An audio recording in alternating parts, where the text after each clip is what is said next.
So, what is the jail time possible for assault in the third degree in Washington state?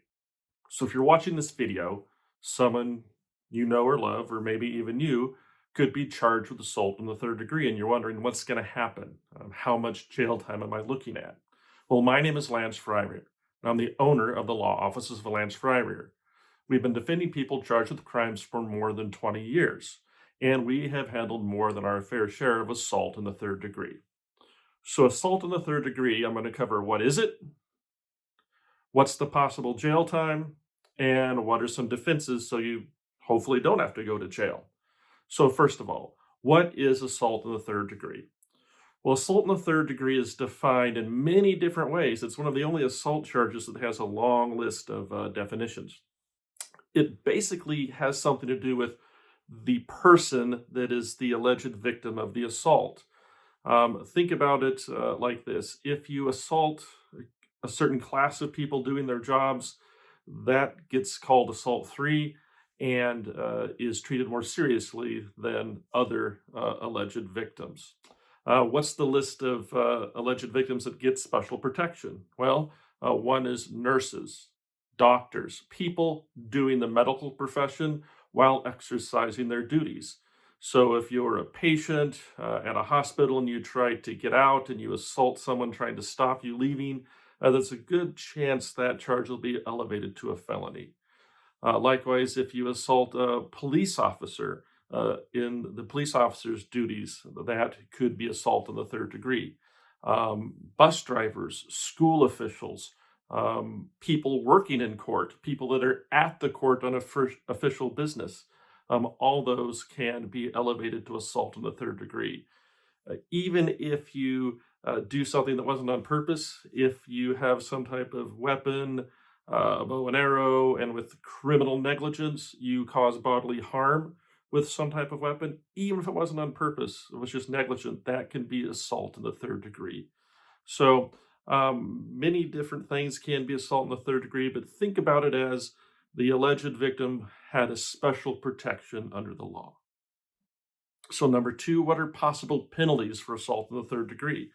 Well, assault in the third degree is a Class C felony in Washington state. That means the maximum penalty is 5 years in jail.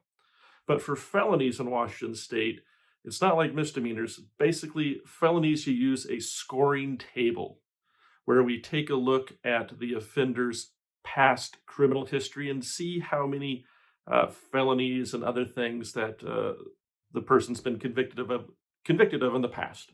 And so, assuming that this is a first offense, the typical standard range sentence for a Class C felony of assault in the third degree is 1 to 3 months in jail.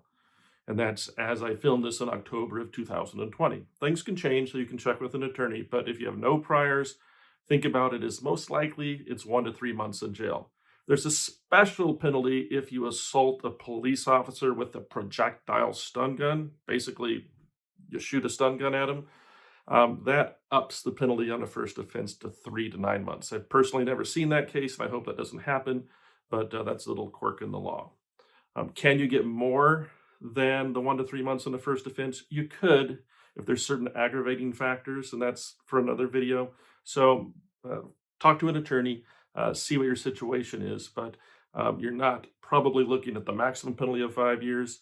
You're looking at a lesser amount based upon your criminal history. And so the third thing I said I would go over is what are some possible defenses? Well, the most common defense to any assault charge is self-defense. You are trying to stop someone from assaulting you. You are trying to stop someone from possibly illegally restraining you, or you just didn't do it. You didn't, purposely have contact with someone. It was an accident.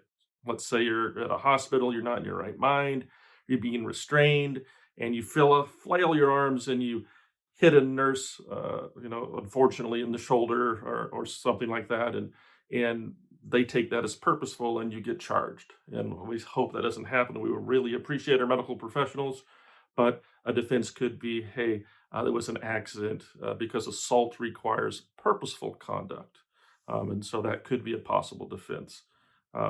What else can we do to try to help you in a situation like this? Well, Sometimes we can try to get the charge into an alternative program. If you've not been in any type of trouble before, sometimes we could try to negotiate based upon your lack of criminal history to get a lesser charge or to get community service potentially as opposed to jail time. But we want to do our best to try to make sure you don't get convicted of assault 3, because if you're convicted of a felony, which assault 3 is, you're going to lose your right to vote and you're going to lose your right to possess firearms. And that's important to some people. So I hope this has been helpful. If you happen to be charged with assault 3, it's very serious.